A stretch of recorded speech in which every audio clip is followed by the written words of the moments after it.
Hare Krishna, welcome to channel the way of law. तो आज के वीडियो में हम लोग एनालिटिकल स्कूल के बारे में पढ़ेंगे। अब इस पर्टिकुलर स्कूल को जानने से पहले ये हमें जानना है कि अलग अलग स्कूल्स क्यों बने हैं।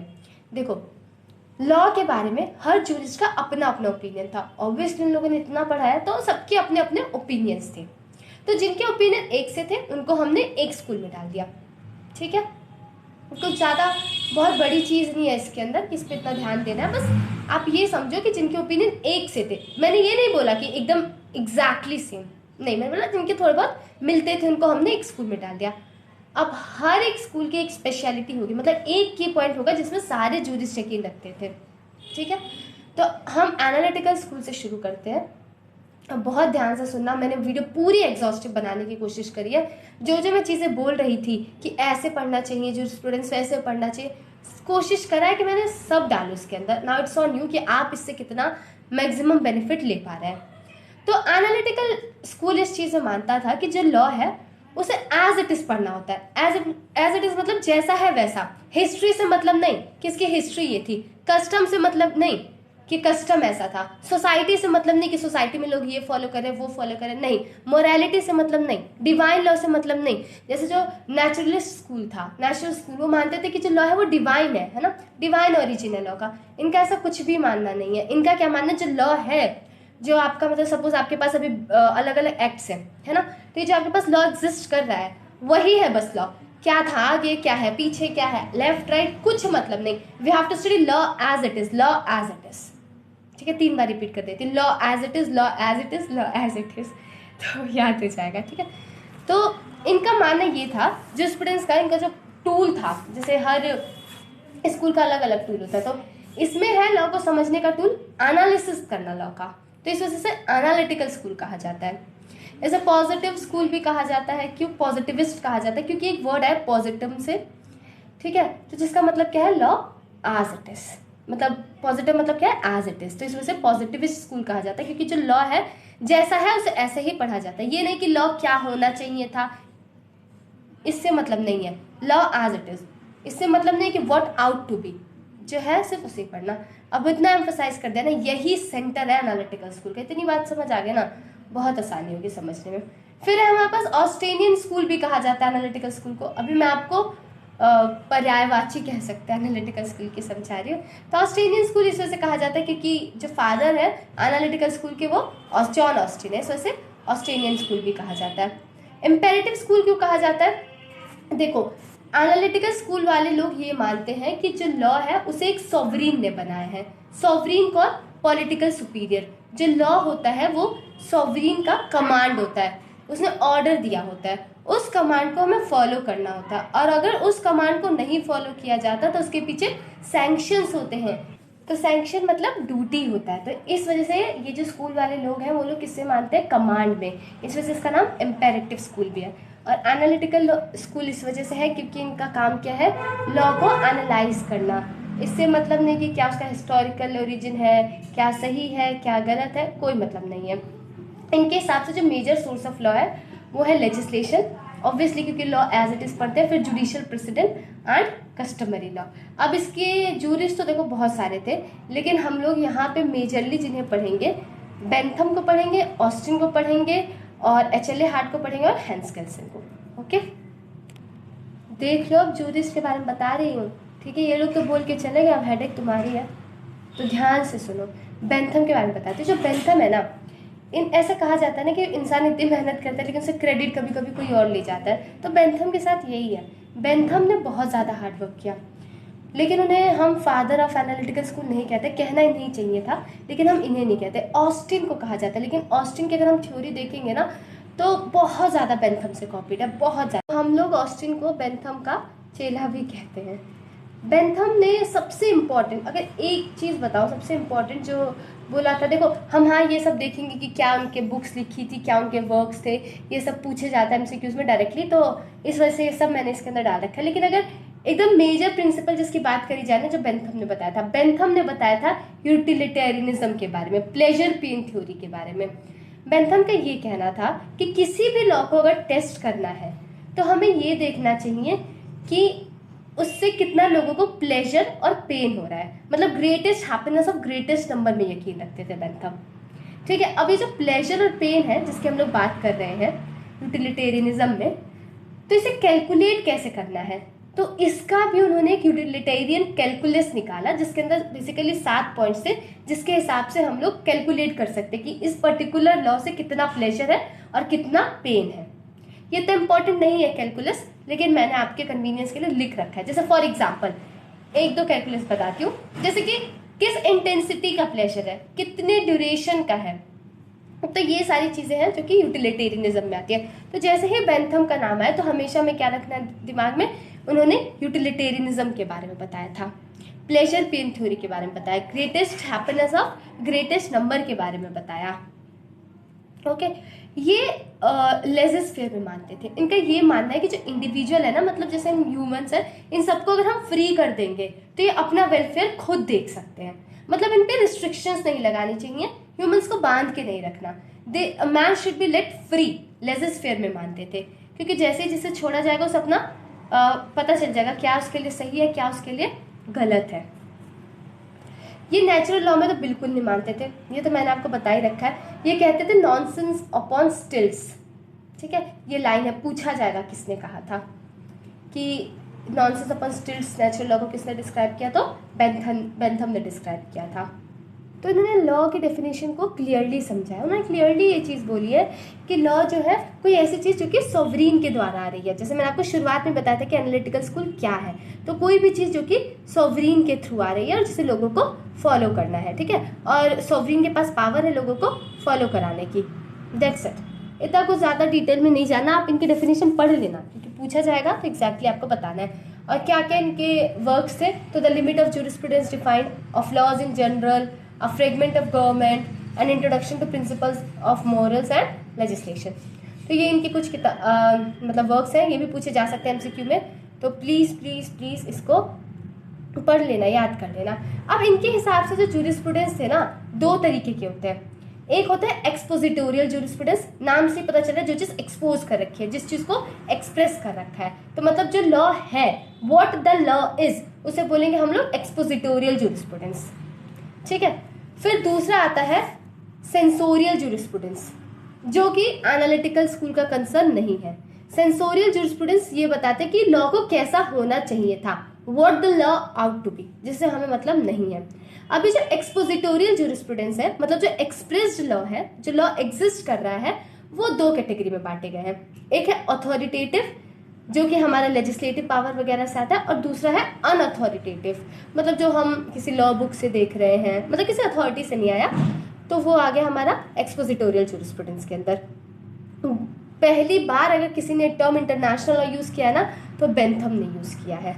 उसके बाद बेंथम का क्रिटिसिज्म भी हुआ था। देखो, काम कुछ भी होता है उसका क्रिटिसिज्म हमेशा होता है, तो एक क्रिटिसिज्म पूछा जाता है कि किसने कैसे क्रिटिसाइज किया। बहुत क्रिटिसिज्म होता है, लेकिन देखो हम सब चीज़ नहीं लिख सकते, हर जूरिस्ट की बात नहीं बता सकते। जूरिस्ट खुद में इतने फिलोसोफर, उसके बाद टीचर लोग भी इतने फिलोसोफर हो जाते हैं तो थोड़ी फिलोसफी को हम काट देते हैं क्योंकि स्टूडेंट्स वॉन्ट एडमायर इट। तो यहाँ पे फ्रीडमैन ने क्या बोला, उन्होंने ये बोला कि बेंथम जो है उन्होंने लेजिस्लेचर की पावर को बहुत ज़्यादा समझ लिया। ठीक है, और इंडिविजुअल के भी कुछ नीड्स हैं, इंडिविजुअल का भी कुछ डिस्क्रिशन है, इन सबको कोई वैल्यू नहीं दी। जजेस जिन लॉ को इंटरप्रेट करते हैं उसकी कोई वैल्यू नहीं है। और ये बोला गया कि सिर्फ प्लेजर और पेन से ही लॉ को नहीं जज किया जा सकता, और भी बहुत सारी चीज़ें होती है, सिर्फ प्लेजर और पेन पे मतलब दुनिया नहीं चल सकती। ठीक है, ये बेंथम ने कहा। तो अगर मैं शॉर्ट में बोलूँ बेंथम के बारे में बोला जाए तो आप क्या बताएंगे, यूटिलिटेरियनिज्म के बारे में उन्होंने बताया। ठीक है, हार्डोनिज्म बोलते हैं जिसे, उसका यूटिलिटेरियन कैलकुलस दिया, प्लेजर पेन थ्योरी दिया, लेज़र-फेयर में मानते थे। फिर उन्होंने जूरिस्प्रूडेंस बताया 2 तरीके का था, एक्सपोजिटोरियल और सेंसोरियल जूरिस्प्रूडेंस।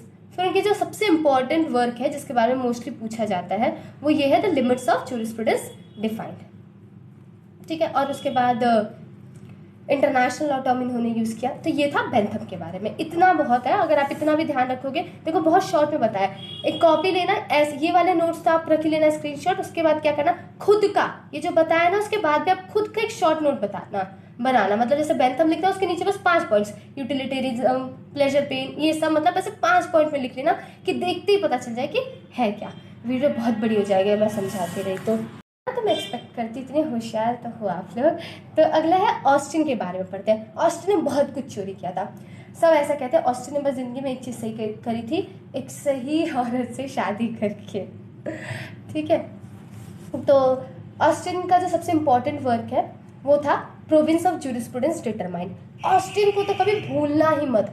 मतलब जूरिस्प्रूडेंस के क्वेश्चंस जो आते हैं ना, उसमें सबसे ज़्यादा वेटेज में देखती हूँ, मतलब सबसे ज़्यादा किसी जूरिस्ट के बारे में पूछा जाता है ना, वो ऑस्टिन के बारे में पूछा जाता है। और आसान भी ऑस्टिन बहुत ज़्यादा, इतना पढ़ा दिया जाता है। अब लॉ की डेफिनेशन देखोगे तो ऑस्टिन के हिसाब से ये है कि लॉ क्या है। लॉ एक तरीके से ये है कि कोई ऐसा रूल है जो कि एक ह्यूमन बीइंग बनाता है दूसरे ह्यूमन बीइंग के लिए। ठीक है, मतलब समझ रहे हो कि लॉ जो कि एक ह्यूमन बीइंग बनाता है दूसरे ह्यूमन बीइंग के लिए, और जो ह्यूमन बीइंग बनाता है उसके पास पावर है। ठीक है, दूसरे उसके अंडर आते हैं।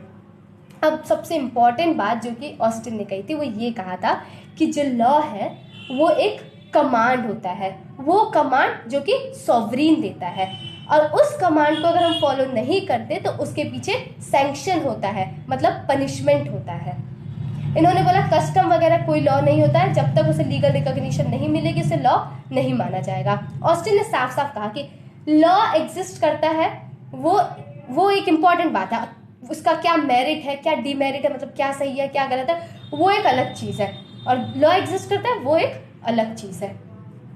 तो इन्होंने भी जूरिस्प्रूडेंस को दो हिस्सों में बांटा था, एक पर्टिकुलर जूरिस्प्रूडेंस, एक जनरल जूरिस्प्रूडेंस।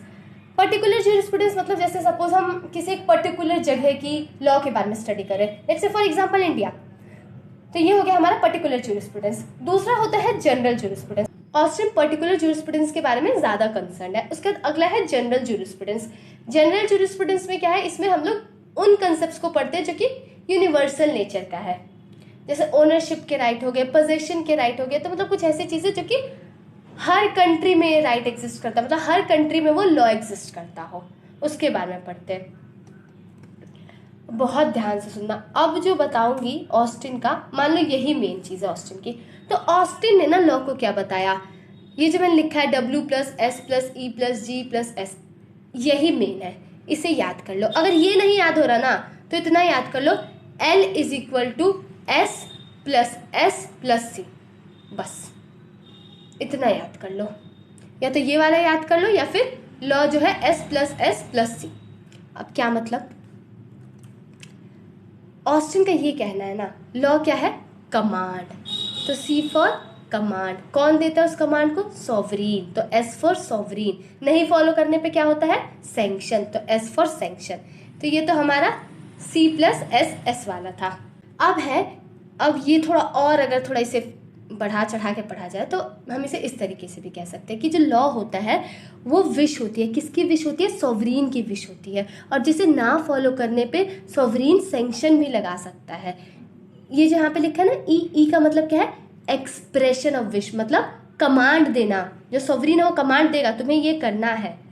ठीक है, तो ये है। उसके बाद फिर क्या है, जी फॉर जनरलिटी, वो जो लॉ है वो सबको फॉलो करना है, और कौन देता है हमारा, एस फॉर सॉवरीन। समझ आया। तो सारे लॉज जो होते हैं, लेकिन अगर हम एक चीज़ देखें, हर लॉ जो रहता है वो कमांड नहीं होता। इस बात को ऑस्टिन ने भी बोला, लेकिन ऑस्टिन का जो मेन एम्फेसिस था इस पे था उन्हीं चीज़ों को लॉ कहना जो कि सॉवरीन का कमांड है, मतलब जो पॉलिटिकल सुपीरियर है, जो हेड है, उसने जो कमांड दिया वही लॉ है।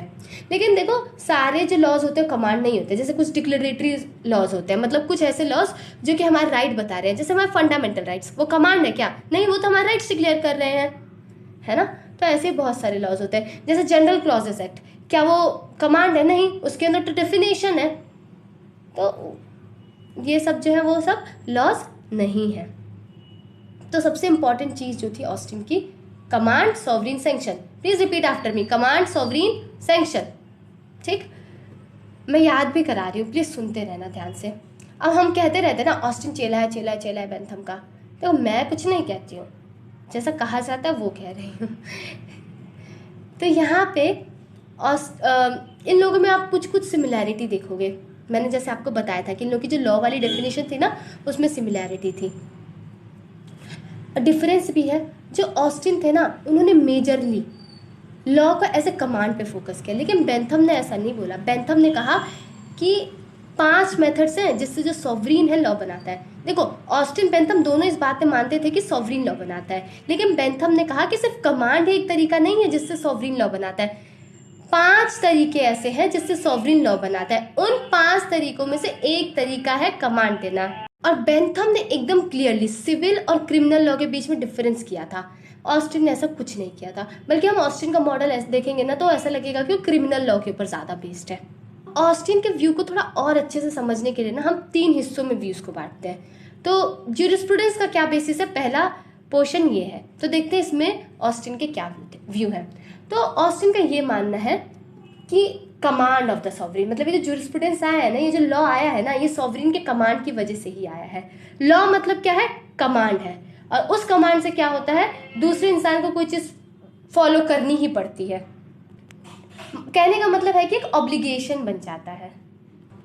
तो ये हमने ऑस्टिन का व्यू जाना बेसिस ऑफ ज्यूरिस्प्रूडेंस के थ्रू। अब देखते हैं मेथड ऑफ ज्यूरिस्प्रूडेंस के हिसाब से ऑस्टिन का क्या व्यू है। ये जो मैंने ABC बांटे हैं ना, थोड़ा ध्यान से सुनना, ये मतलब ना आपके समझने के कन्वीनियंस के लिए बांटे हैं, ऐसे कहीं पे बटे हुए नहीं है। हमने ऑस्टिन को जैसे कोई अपने व्यूज़ देता है, जैसे मैं अभी आपको पढ़ा रही हूँ, तो मैं सिर्फ ऐसे ही आके बोलती जाऊँ आपको नहीं समझ आएगा। मैंने PPT बनाया है, हमने क्या किया, इसमें अलग अलग पार्ट्स बांटे हैं, तो आपको ज़्यादा अच्छे से समझ आ पा रहा है ना।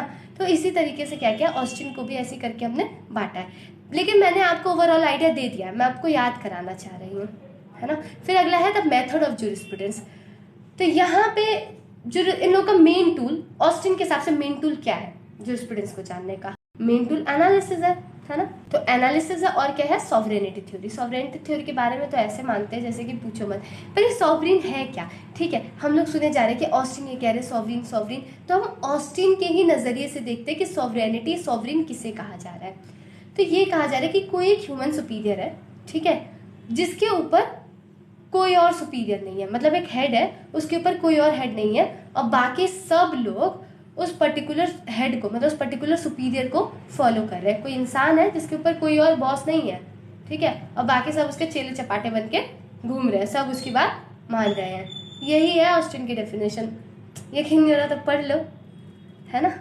फिर अगला है लॉ एंड एथिक्स के बारे में क्या कहना है। ऑस्टिन ने तो भाई मोरालिटी और लॉ के बीच में 36 का आंकड़ा रखा, साफ बोल दिया लॉ जो है वही पढ़ना है, वही है लॉ, बेकार है, अच्छा उससे मतलब नहीं है, ठीक है। इससे मतलब नहीं है कि क्या मोरल है क्या इमोरल है, नहीं, जो है उसे ही पढ़ना है। और फिर क्रिटिसिज्म क्या है, क्रिटिसिज्म तो बहुत सारे हैं, देखो इतना सारा क्रिटिसिज्म है ना, लेकिन मैं तो कुछ ही लिख के लेके आई हूँ, अब इतना हम क्यों ही क्रिटिसाइज करें। तो पहला है, मतलब जो इंपॉर्टेंट है मैंने ऑब्वियसली वो लिखे हैं। तो पहले इन्होंने कस्टम्स को इग्नोर कर दिया। अब यहाँ पे इतनी सारी चीज़ें हैं हमारे पास, जैसे हमारे फैमिली लॉ देखो आप, वो पूरा का पूरा कस्टम पे ही बेस्ड है। तो उस हिसाब से तो हमारे फैमिली लॉ, अगर हम लोग ऑस्टिन की डेफिनेशन देखें तो हमारे तो जो फैमिली लॉ है, हिंदू लॉ है, मुस्लिम लॉ है, इसकी तो कोई वैल्यू ही नहीं है ना। दूसरा क्या है, उन लॉ के बारे में कंसिडर ही नहीं किया जो हमें प्रिविलेजेस देते हैं, जो हमें राइट्स देते हैं, लाइक फंडामेंटल राइट्स।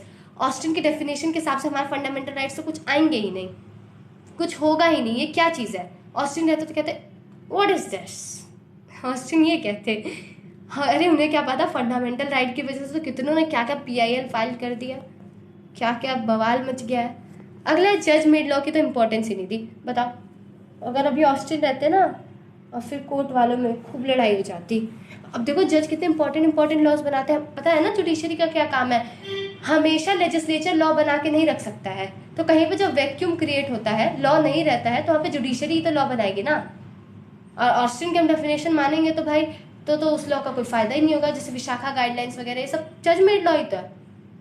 फिर कन्वेंशंस को नहीं मानते, जैसे अब देखो कहीं पे भी नहीं लिखा है कि जो प्रेसिडेंट है एक ही टर्म के लिए इलेक्ट होगा, लेकिन होता एक ही टर्म के लिए इलेक्ट है ना, ये कन्वेंशन है, लेकिन ऑस्टिन के डेफिनेशन फिट नहीं आएगा। उसका जो लॉस प्राइवेट पर्सन बनाते हैं, उसका इंटरनेशनल लॉ को तो कुछ मानते ही नहीं है। इंटरनेशनल लॉ को तो ऑस्टिन कुछ मानते ही नहीं है। उनका क्या कहना है कि ये तो जो है बस एक पॉजिटिव मोरालिटी है।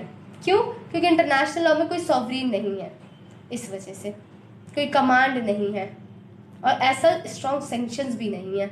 मतलब इंटरनेशनल लॉ कोई नहीं माना। देखो अब ऑस्टिन पता नहीं क्यों कंट्रीज की तरह एक्ट कर रहे हैं, है ना, मतलब थोड़ा बहुत तो मान लेना चाहिए था। खैर इसके बाद फिर कमांड थ्योरी, आज के वर्ल्ड में लोग हैं जिनसे मतलब हमारे प्रियम्बल आप पढ़ोगे तो शुरुआत में क्या लिखा है, वी द पीपल। तो जो पावर है गवर्नमेंट को लोगों से मिल रही है, तो ये कमांड वाली चीज़ तो अब के ज़माने वेलफेयर स्टेट में तो फिट नहीं बैठती। और सिर्फ सैंक्शन ही एक रीज़न नहीं है जिसकी वजह से लोग लॉ को फॉलो करते हैं, ठीक है। उसके पीछे बहुत और भी रीजंस होते हैं जिससे कि लोग लॉ को फॉलो करते हैं, है ना, कि उनका फ़ायदा हो, है ना। जैसे लॉ बनाए कि कार्ड बनवाना है, ये करना है, तो कार्ड नहीं बनवाएंगे पनिशमेंट तो नहीं मिलेगा, लेकिन लोग बनवाएंगे क्यों, क्योंकि उससे उनका फ़ायदा होगा। फिर उन लॉ और मोरल्स के पीछे क्या रिलेशन से बिल्कुल भी नहीं देखा, एकदम मैकेनिकली देखा लॉ को, है ना। जैसे एक सब्जेक्ट है जिसे रटना है, दैट्स इट। इस तरीके से देखा ही नहीं कि लोगों पे लगाना है, कुछ लगाना है। मतलब मेरा मानना ये है ना, ऑस्टिन किस चीज़ के बिलीवर है, ऑस्टिन इस चीज़ के बिलीवर है, लातों के भूत बातों से नहीं मानते। मतलब मोरालिटी से कोई लेन देन नहीं कि मतलब लॉ में मोरालिटी है कुछ ऐसे, है ना, जो है बस कमांड है। तो लातों के भूत बातों से नहीं मानते, ऑस्टिन कुछ ऐसा समझते थे सोसाइटी को, मुझे ऐसा लगता है। ऑस्टिन ने ये बताया है ना अपने बुक में, जो प्रिंसिपल्स ऑफ जूरिस्प्रूडेंस डिफाइंड है, कि जो लॉ है ना दो तरीके के हैं, law properly so called, laws improperly so called. तो लॉज इम्प्रॉपर्ली सो कॉल्ड तो बिल्कुल ही हमारे काम का नहीं है, मतलब ऑस्टिन के हिसाब से।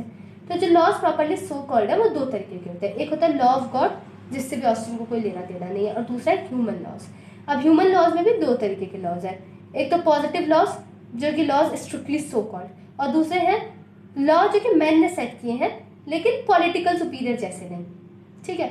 जैसे कि नॉर्मल लॉज हो गए, जैसे अपने घर के लॉज सेट कर दिए कि 10 स्लीपर्स निकाल के आने हैं ऐसे ऐसे करके।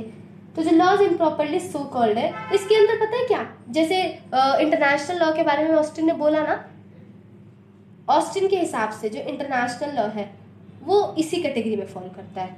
मतलब ह्यूमन लॉज ही है लेकिन ये पॉजिटिव लॉ नहीं है। इसके अंदर जो लॉज पास किए गए किसी सॉवरीन ने नहीं दिया है, ठीक है। इंटरनेशनल में कोई पर्टिकुलर कंट्री तो सॉवरीन रहती नहीं है ना, तो ये पॉजिटिव मोरालिटी माना गया है, ठीक है। उसका लॉज इम्प्रॉपर्ली सो कॉल्ड को देखा तो दो कैटेगरीज थी इसके अंदर, लॉज ऑफ एनालॉजी और लॉज बाय मेटाफर। तो मतलब ये बेसिकली वो लॉ होते हैं जो कि सॉवरीन ने नहीं दिए लेकिन लोग फिर भी उसे फॉलो करते हैं, जैसे कुछ एथिक्स होते हैं, एटिकेट्स होते हैं, है ना, उन चीज़ों को फॉलो किया जाता है। तो प्यारे प्यारे व्यूअर्स जल्दी बताओ, ऑस्टिन जो है वो किस चीज़ में मानते हैं, बस 3 वर्ड्स बताना, 3 वर्ड्स में ऑस्टिन को बताओ, command, sovereign, sanction. Very good, कह रही हूँ जल्दी से एक छोटा सा, बहुत छोटा सा टुकड़ा लेना, तो फटाक से इनके नोट्स बनाना, अपने दीवार पे लगा देना, उसके बाद 1 हफ्ते बाद हटा देना, याद हो जाएगा पूरा का पूरा। इतना अच्छा सब्जेक्ट है, मन लगा के पढ़ो, एक बार जूरिस्प्रूडेंस को दिल दे के तो देखो, इतने नंबर दिलवाएगा ना, इतने नंबर दिलवाएगा, आप खुश हो जाओगे। और एक बार पढ़ लिया ना बस सब पेपर का। जस्ट अ जेंटल रिमाइंडर, अगर स्क्रीन पे आप देख रहे होगे ना कि इनका ये वर्क है, इन्होंने ये बुक छापी, ये किया वो किया, उसे प्लीज़ पढ़ लेना। मैंने इंपॉर्टेंट चीज़ें ही लिखी हैं, मैंने बहुत सारी चीज़ें खुद से छांट दी हैं, जो ज़्यादा बार पूछा गया है वो मैंने लिखा है, तो प्लीज़ ध्यान रखना इसका, ठीक है। उसके बाद HLA हार्ट के बारे में, HLA हार्ट बाकियों जैसे नहीं थे, ठीक है। जैसे अभी आपने ऑस्टिन और बेंथम के बारे में पढ़ा, उन लोग तो मतलब मोरालिटी को कुछ मानते ही नहीं थे, नॉनसेंस अपॉन स्टिल्ट्स ऐसे ऐसे करके नेचुरल लॉ कैसे मानते थे। लेकिन HLA हार्ट ऐसे नहीं थे, HLA हार्ट मानते थे कि लॉ पे मोरालिटी का इन्फ्लुएंस है, जिसे वो कहते थे the minimum content of natural law. और इनका जो सबसे इंपॉर्टेंट वर्क है ना वो है the concept of law. HLA heart ने साफ साफ कहा, जहाँ पे लॉ होगा वहाँ पे जो हमारा ह्यूमन कंडक्ट है, मतलब जो हमारा बिहेवियर है वो हमारे ऊपर नहीं रहेगा, मतलब हमारी मनमर्जी नहीं चल सकती। जहाँ पे लॉ है वहाँ पे किसी तरीके के रिस्ट्रिक्शंस तो होंगे ही, वहाँ पे हमारे ऊपर ऑब्लिगेशन आ ही जाएगा, जिम्मेदारी आ जाएगी। जैसे कहते हैं ना कि इंसान की एक बार शादी हो जाती है तो उसके बाद वो कभी फ्री नहीं रह पाता, मतलब रिस्पॉन्सिबिलिटीज़ आ ही जाती है, तो सेम कुछ इस तरीके से HLA हार्ट ने लॉ को बनाया था। सबसे ज़्यादा अगर किसी वर्ड पे हाईलाइट किया ना HLA हार्ट ने, वो था ऑब्लिगेशंस के ऊपर। HLA हार्ट ने साफ साफ कहा कि लॉ के अंदर ऐसे रूल्स आते हैं, वो लॉ को रूल्स कहते थे, ठीक है, लॉ को क्या कहते थे, रूल्स। तो कहीं पर जब रूल्स आए ना तो समझ जाना HLA हार्ट नहीं बोला है, ठीक है।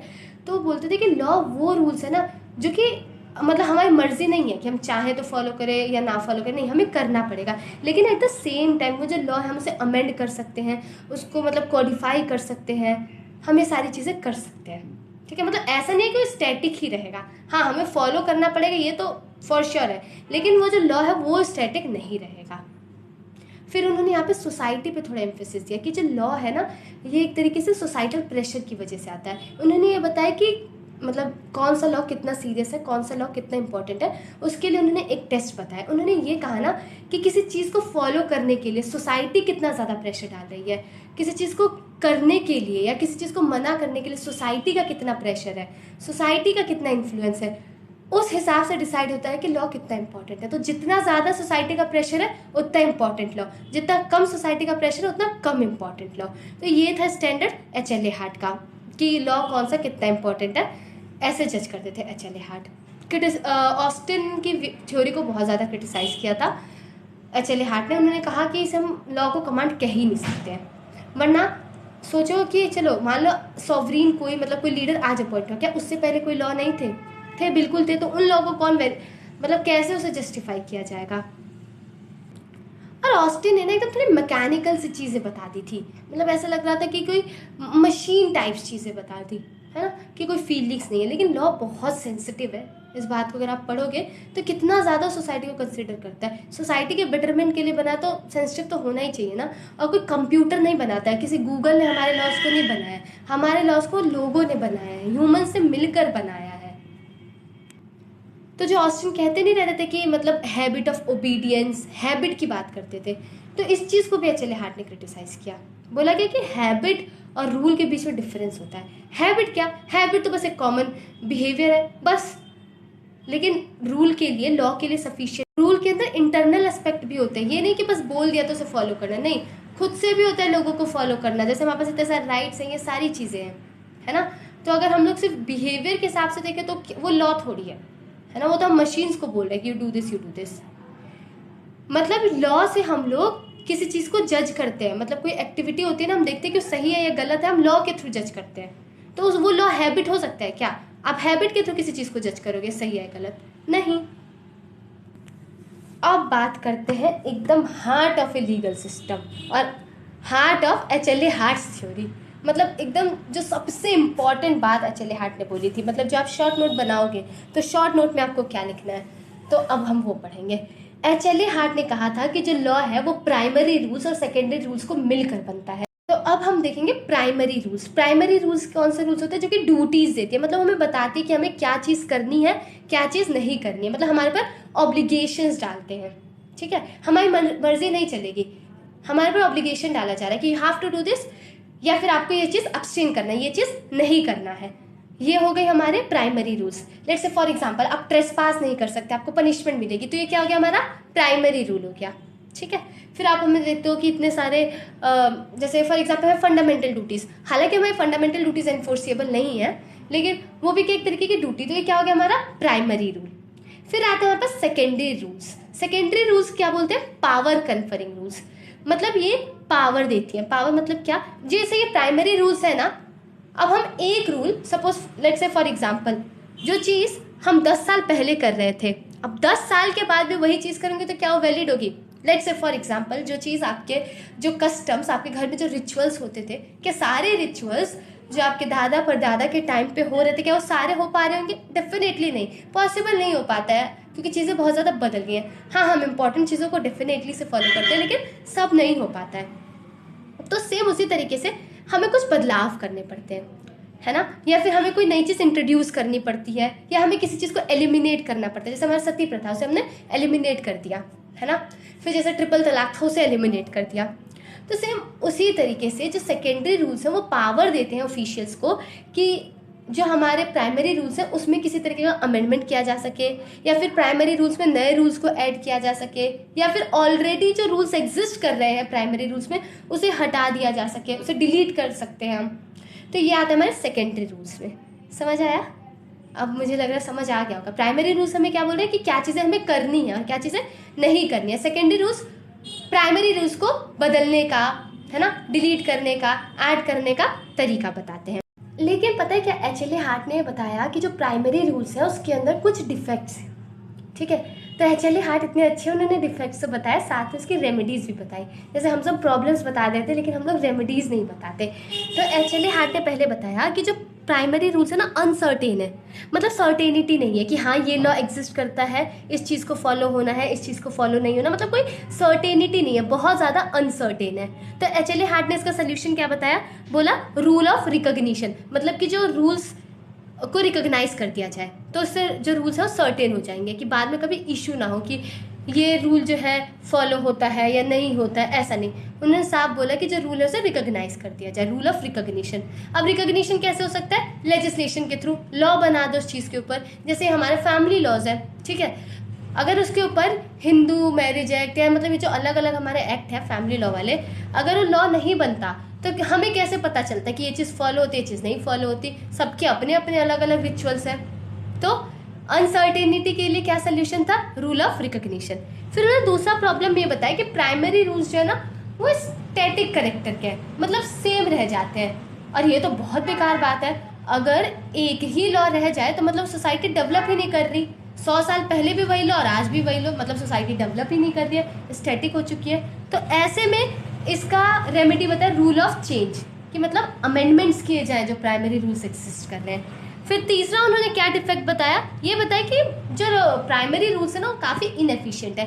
इस मामले में इनएफिशिएंट है कि वो बता ही नहीं पाएंगे कि प्राइमरी रूल ब्रेक हुआ है या नहीं हुआ है, मतलब उसका वायलेशन हुआ है या नहीं हुआ है, और क्या प्रोसीजर फॉलो करना है, कौन डिसाइड करेगा। तो इसके लिए एचएलए हार्ट ने सोल्यूशन बताया रूल ऑफ एडजुडिकेशन, जो कि हमें ये मदद करेगा ये पता करने में कि जो प्राइमरी रूल है उसका वायलेशन हुआ है या नहीं हुआ है, क्या प्रोसीजर फॉलो करके पता करना है, कौन करेगा ये एक्चुअल प्रोसीजर।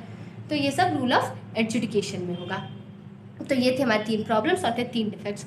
तो एचएलए हार्ट का अगर मैं मेजरली बोलूँ तो क्या मेजर चीज़ है, प्राइमरी रूल्स और सेकेंडरी रूल्स। तो फ्रीडमैन ने एक बात कही कि जो एचएलए हार्ट है, जो एक लंबी लड़ाई चली आ रही है ना पॉजिटिविस्ट स्कूल वालों की, कि मतलब जो लॉ है उसके पीछे सैंक्शन है ना, कमांड है, तो वो चीज़ फॉलो हो रही है।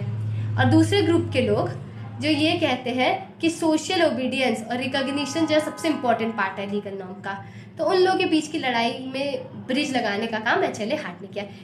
एज इट इज़ रीड कर लेना सेंटेंस को, एमसीक्यू में पूछा जाता है। अब क्रिटिसिज्म क्या किया, ड्वर्के ने क्रिटिसिज्म किया, ये कहा कि एचएलए हार्ट तो रूल्स के पीछे पड़ गया है, लॉ जो है वो सिर्फ रूल्स थोड़ी है कि ये करना है वो करना है, अरे कुछ प्रिंसिपल्स भी होते हैं, कोई चीज़ हम करते हैं उसके पीछे का कोई पर्पस भी होता है ना। तो ऐसे ही ये जो लॉ है उनके पीछे कोई प्रिंसिपल्स भी तो होते हैं, सिर्फ रूल्स ही थोड़ी होते हैं, है ना। फिर फुलर ने भी इनके बारे में कहा, ये बोला गया कि जो लॉ है उसे हम कम्प्लीटली मोरालिटी से दूर नहीं कर सकते, ये सब था, ठीक है। तो रोनाल्ड डॉल्किन का बहुत ज़्यादा मतलब इम्पोर्टेंट था। उसके बाद अगला है हमारा हेंस केल्सन। हेंस केल्सन का जैसे ही नाम आएगा ना, एक चीज़ है जो कि सबसे इम्पोर्टेंट, वो है प्योर थ्योरी ऑफ लॉ और Grand law. Pure theory of law क्या कहता है, हेंस केल्सन ने देखो मेहनत बड़ी करी थी। हेंस केल्सन ने लॉ को समझाने की कोशिश करी थी, उसे बाकी चीज़ों से अलग करके, मतलब प्योरली लॉ को बताने की कोशिश करती। ये तो देखो इम्पॉसिबल चीज़ है, लेकिन हेंस केल्सन की मेहनत देखो। उन्होंने बोला कि लॉ का, ऐसे लॉ को समझाने की कोशिश करी कि लॉ का ना सोसाइटी से, ना हिस्ट्री से, ना पॉलिटिक्स से, ना साइकोलॉजिकल किसी भी चीज़ से कोई रिलेशन नहीं है, ठीक है। मतलब जो भी चीज़ें लॉ से जुड़ी थी उन सबको अलग कर दिया और लॉ को प्योरली सिर्फ और सिर्फ लॉ को समझाना चाहा, लॉ को सेल्फ सपोर्टिंग बनाना चाहा, जो कि देखो थोड़ा इम्पॉसिबल है। देखो लॉ जो है हिस्ट्री से बनता है, हमें कहीं ना कहीं पता है। एक बात ध्यान रखना, देखो कोई भी एक स्कूल पूरा सही नहीं है, ठीक है। अगर मैं सिर्फ कहूँ कि पॉजिटिविस्ट लॉ सही है, नहीं, पॉजिटिविस्ट लॉ सिर्फ सही नहीं है। क्यों, हमारे इतने सारे लॉ हिस्ट्री से नहीं आए, हमारे इतने सारे लॉ कस्टम से नहीं आए, हमारे इतने सारे लॉ सोसाइटी से नहीं आते हैं। तो एक स्कूल तो पूरा कोई भी सही नहीं है, हर स्कूल कहीं कहीं मतलब हर स्कूल की चीज़ें सही हैं, है ना। जो हमारा पूरा सिस्टम वो कंबाइंड है, सब स्कूल्स का कॉम्बिनेशन पे चल रहा है। कुछ लॉ का सोर्सेज हमारा ये है, कुछ लॉज के सोर्सेज ये हैं, कुछ लॉज के सोर्सेज हिस्ट्री है, कस्टम है, कुछ लॉज के सोर्सेज है हमारा पार्लियामेंट, तो लेजिस्लेशन है। तो हम एक स्कूल को सही नहीं कह सकते, लेकिन हेंस केल्सन ने लॉ को प्योरली, सिर्फ और सिर्फ प्योरली लॉ को समझाने की कोशिश करी, बाकी सब चीज़ें उसमें से हटा दी, ठीक है, कि ये होना चाहिए वो होना चाहिए, नहीं। उन्होंने लॉ को आउट प्रोपोजिशंस की तरह समझाया, नॉर्म्स की तरह, कि अगर ये हुआ तो ये होगा, जैसे तुमने चोरी करी तो तुम्हें पनिशमेंट मिलेगा ही। उसके बाद इन्होंने ग्रंड नॉर्म समझा। तो अगर कोई हेंस केल्सन को 2 वर्ड से बताने के लिए कह रहा है तो सबसे इंपॉर्टेंट चीज़ है सबसे पहले प्योर थ्योरी ऑफ लॉ, दूसरा हम लोग पढ़ेंगे ग्रंड नॉर्म। अब ग्रंड नॉर्म को पढ़ने के लिए आपको हायरार्की ऑफ नॉर्म समझना पड़ेगा। हेंस केल्सन ये कहते थे कि जो हमारे लॉज होते हैं ना, कोई भी लॉ, वो सारे लॉज ना किसी और एग्जिस्टिंग लॉ से अपनी वैलिडिटी लेते हैं। मतलब कोई और लॉ एग्जिस्ट कर रहा होगा, उससे सारे लॉ अपनी वैलिडिटी लेते हैं। और जिस लॉ से अपनी वैलिडिटी लेते हैं वो लॉ इंडिपेंडेंट रहता है, मतलब वो किसी और से वैलिडिटी नहीं लेता। एग्जाम्पल के तौर पे समझाऊं तो जैसे हमारा कॉन्स्टिट्यूशन, जैसे हमारा जो कॉन्स्टिट्यूशन है वो है ग्रंड नॉर्म, फंडामेंटल नॉर्म। वो किसी और लॉ पे डिपेंडेंट नहीं है, वो इंडिपेंडेंट है। लेकिन हमारे जितने भी लॉज पास होते हैं वो सारे हमारे कॉन्स्टिट्यूशन के दायरे में रह के पास होते हैं। कॉन्स्टिट्यूशन की बातों को ध्यान में रख के उसे पास किया जाता है। दैट मीन्स तभी अभी बवाल देखते हो, आर्टिकल 14 के अगेंस्ट है, आर्टिकल 19 के अगेंस्ट है, आर्टिकल 21 के अगेंस्ट है। ये जो सारे चीज़ें चल रही हैं इसी चीज़ पे तो चल रही है, ग्रंड नॉर्म पे, फंडामेंटल नॉर्म पे। तो हमारा कॉन्स्टिट्यूशन जो है वो फंडामेंटल नॉर्म है, ग्रंड नॉर्म है। सारे लॉज इसी से अपनी वैलिडिटी लेते हैं। अगर कोई भी लॉ है जो कि कॉन्स्टिट्यूशन के साथ कॉन्सोनेंस में नहीं है, कॉन्स्टिट्यूशन के प्रोविजंस का उल्लंघन कर रहा है, फिर से वायलेट कर रहा है, तो उसे हम लोग नल एंड वॉइड डिक्लेयर कर सकते हैं। तो हायरार्की ऑफ नॉर्म्स ऐसा है कि एक सुपीरियर नॉर्म है जिसे हम लोग ग्रंड नॉर्म कहते हैं, बाकी सारे लॉज उसके नीचे आते हैं जो कि उससे अपनी वैलिडिटी डिराइव करते हैं। आई थिंक समझ आ गया, यही था और कुछ इसमें था नहीं। बहुत ध्यान से समझना है, ठीक है ना, समय नहीं बर्बाद करना है। अब देखो, पढ़ते रहो, मेहनत से पढ़ो। ज्यूरिस्प्रूडेंस बहुत अच्छा सब्जेक्ट है, पढ़ लोगे ना और नोट्स बना लिए बढ़िया वाले तो पता नहीं कितने साल की चिंता खत्म। मान लो अभी आप कॉलेज में हो ना और अभी पढ़ रहे हो, अभी अच्छे से नोट्स बना लो, फिर अभी आप आगे चल के एग्जाम दोगे अलग अलग, कितना काम आएगा। खुद को थैंक यू बोलते नहीं थकोगे। तो उस ग्रंड नॉर्म के पीछे मतलब सपोर्ट होना चाहिए लोगों का। अगर लोगों का सपोर्ट नहीं है तो ग्रंड नॉर्म की कोई वैल्यू ही नहीं है। अब जैसे मान लो आज कॉन्स्टिट्यूशन है, इस कॉन्स्टिट्यूशन को लोग मान रहे हैं, तभी हर जगह हल्ला मचा हुआ है, constitution is supreme, constitution is supreme. मैं खुद रील बनाई हूँ इस पर, कॉन्स्टिट्यूशन इज सुप्रीम करके। तो अगर लोग ने इसे मानना बंद कर दिया तो फिर ग्रंड नॉर्म नहीं रह जाएगा। और जैसे ही लोगों ने इसे मानना बंद किया मतलब उस दिन रेवोल्यूशन आएगा। मतलब जब इस कॉन्स्टिट्यूशन के अगेंस्ट आवाज उठाएंगे लोग, एक आदमी नहीं मानेगा इसे या फिर मेजॉरिटी लोग नहीं मानेंगे, तो फिर रेवोल्यूशन आएगा इसे हटाने के लिए। अब क्रिटिसाइज बहुत ज़्यादा किया गया, आप खुद से दिमाग लगाओ क्या क्रिटिसाइज किया होगा। क्रिटिसिज्म पढ़ने से पहले ना, जब आप एक बार थ्योरी पढ़ लिए तो उसके बाद खुद सोचना कि मतलब क्या कमी है खुद से। हम क्रिटिक तो बहुत बड़े हैं, तो थोड़ा सा अपना क्रिटिक वाला जो टैलेंट है ना यहाँ पे भी लगाना। तो पहले देखो, सबसे ज़्यादा क्रिटिसाइज इस वजह से किया गया कि जो केल्सन है उन्होंने प्योर थ्योरी को बताया। प्योर थ्योरी जैसी कोई चीज़ ही नहीं है। मतलब जो हमारा ग्रंड नॉर्म है वो खुद इतने सारे चीज़ सोशल और पॉलिटिकल फैक्टर्स पर डिपेंड करता है, हम उसे कैसे कह दे प्योर। ये बात जूलियस स्टोन ने कही थी, ठीक है। जूलियस स्टोन ने एक बहुत इंपॉर्टेंट लाइन कही थी ये वाली, we are invited to forget the illegitimacy of the ancestor in admiration of the pure blood of the progeny. पूछा जाएगा किसने बोला, तो किसने बोला है, जूलियस स्टोन ने, ठीक है। और उसके बाद केल्सन को इससे मतलब नहीं है कि वो ग्रंड नॉर्म आया कैसे, कि मतलब लॉफुल तरीके से आया है कि अनलॉफुल तरीके से आया, नहीं, बस है, लोग मान रहे, डेट्स इट। अब मनवाया भी तो जा सकता है, ज़रूरी थोड़ी है कि लोग जो है लॉ को माने ही। उसके बाद जैसे ये बोला कि जो ग्रंड नॉर्म है उसे कुछ लोग को मानना चाहिए, ठीक है, मतलब मिनिमम इफेक्टिवनेस होनी चाहिए ग्रंड नॉर्म की। तो अरे भैया मेजर कैसे करे, कोई स्केल, कोई सेंटीमीटर, कोई इंची टेप, कुछ है, कुछ नहीं है, तो कैसे मेजर होगा। तो इस वजह से क्रिटिसाइज़ किया गया। देखो, अब मेरी पूरी कोशिश थी मैं आपको बताऊं, देखो मैंने इंपॉर्टेंट जूरिस्ट लोगों को कवर किया, इनकी इंपॉर्टेंट बातें कवर करी हैं। फिर भी आपको कोई डाउट होता है तो पहले एक बार वीडियो ध्यान से सुनना, शॉर्ट नोट बना लेना, एक बार जल्दी से चलो रिवाइज कर लेते हैं। बेंथम ने सबसे इंपॉर्टेंट क्या दिया था, यूटिलिटेरियनिज्म दिया था, प्लेजर पेन थ्योरी, लेजिस फेयर, ठीक है, ये बताया था, ठीक है। ऑस्टिन ने कमांड सॉवरेन सैंक्शन, ओके। उसके बाद एच.एल.ए. हार्ट ने क्या बताया, primary rules, secondary rules, good. उसके बाद फिर हमारा लास्ट में हेंस केल्सन ने क्या बताया, pure theory of law, Grand norm. छोटा छोटा इसे लिख लो, दीवार पे चिपका लो और एक हफ्ते बाद मुजुबानी याद हो जाना चाहिए, ठीक है। So thank you for watching this video. Hare Krishna. If there is any doubt, do remember the way of law.